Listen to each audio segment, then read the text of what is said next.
My name is Clay Williams, and I'm a distance runner.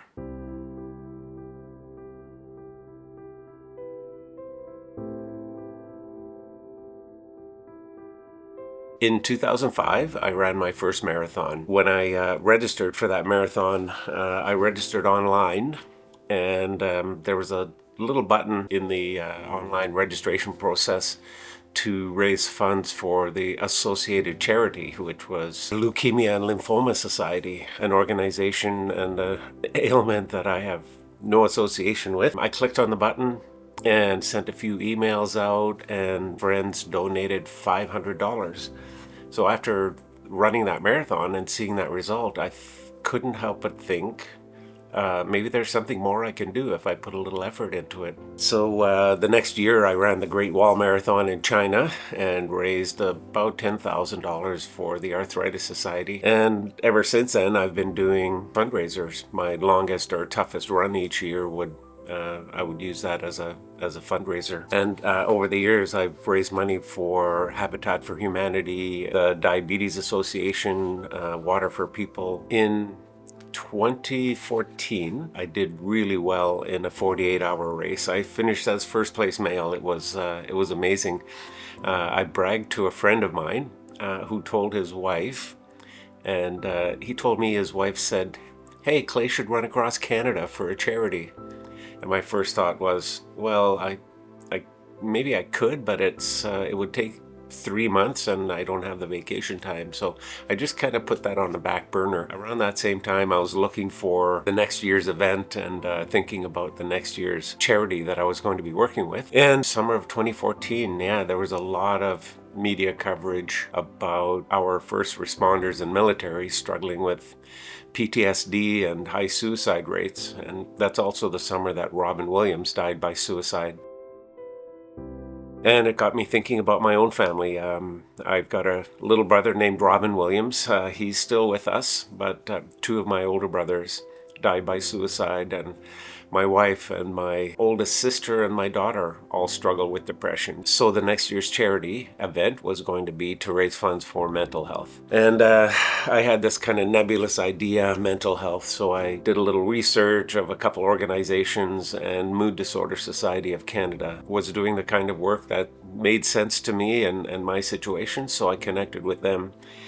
And the next year I created a run along the Trent Severn and Rideau canals, 785 kilometers long, 8 days, so a little more than 90 kilometers a day, and raised funds for the Mood Disorder Society of Canada. It was a tough run. I ran day and night. I slept in 2-hour spurts, and I talked to a lot of people on the run about what I was doing, and everyone that I talked to had been touched by some form of mental illness. Way too many people said they had lost a brother, mother, sister, uncle to suicide. So I decided to do it again the next year, 2016, but instead of running 90 kilometers a day, I ran 60 kilometers a day over 13 days, ran only in daylight, and talked to a lot more people along the way.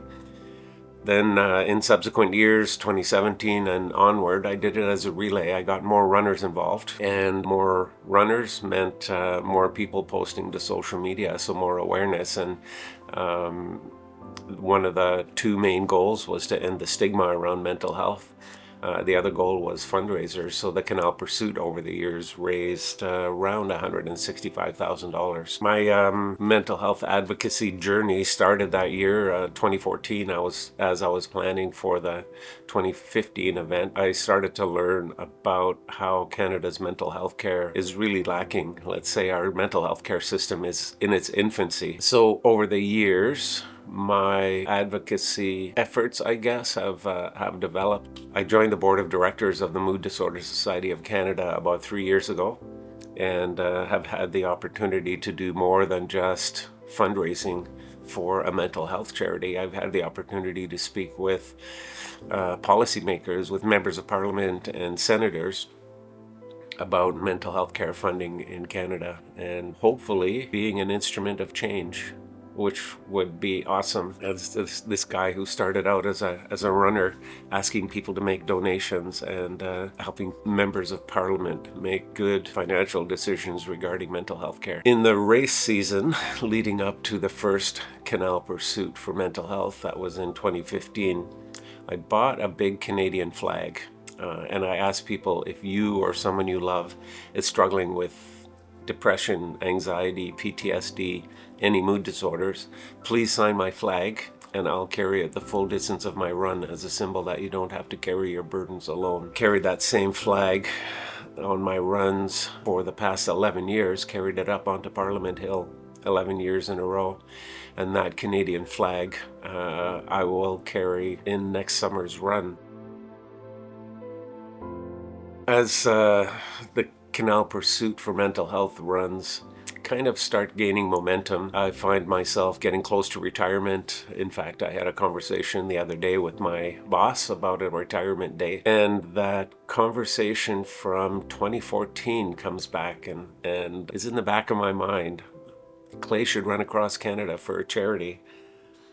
The more I think about it, the more I think, if not now, then when? I'm not going to be able to do this forever, and the clock is ticking, so I've decided that 2026 is going to be the year that I run across Canada, starting in Newfoundland, Cape Spear on May 5th, 2026, and running 70 kilometers a day for 6 days a week. I'll have 122 running days, and I think 144, 145 days total will put me at mile zero on Vancouver Island on September 25th. As with the Canal Pursuit, the difficult run is the attention getter. So the extremeness of the run hopefully gets people's attention. The mission of the run is to bring about change to Canada's mental health care. I plan to contact and speak with members of parliament, members of provincial parliament, and municipal leaders as I go through each of their regions, each of their electoral districts or ridings or municipalities, and talk to them about mental health care in Canada.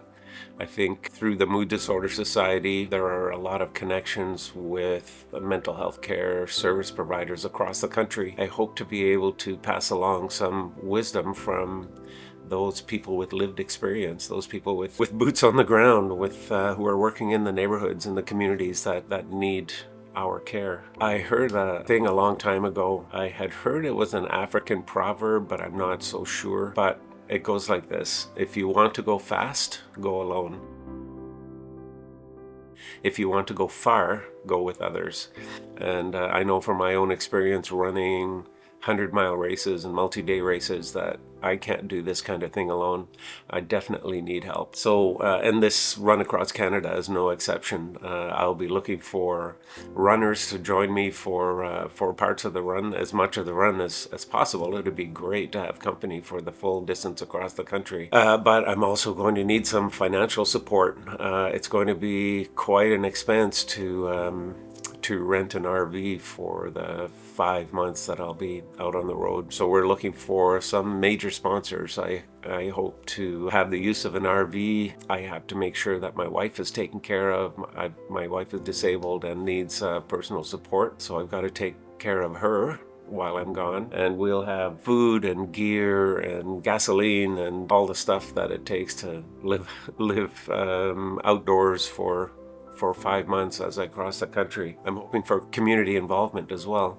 As I run through some of the bigger centers, Montreal and Toronto, for example, I'll be running through dozens of jurisdictions in a single day, and it's going to be really tough to talk with all of the people that I'd like to talk with on those days. So hopefully I can get some community organizations involved and shoulder some of the burden of talking with so many people in a short time. In the end, when all is said and done, I'd like people to look back on this and know that a single person can make a difference. I would encourage everyone to, at the very least, read during the next election cycle, read the platforms of the politicians who are running in your area, and vote accordingly. Write letters to your member of parliament, write letters to your MPPs, let your local officials know how you feel in whatever arena, but especially mental health. So many of our politicians are not regularly involved with mental health deliberations, so they really need to know what their constituents are thinking. And the ones that I've talked to welcome their constituents' feedback, so let them know how you feel. The thing that really motivates me through this whole thing, through my entire mental health advocacy journey, is the thought of two brothers dying at their own hands and the devastation that our family has felt as a result of those deaths. What if I can do something that reduces the number of families in Canada that are torn apart every year by suicides? That would be a victory to me, to reduce that number. If one person chose not to make that final fatal decision.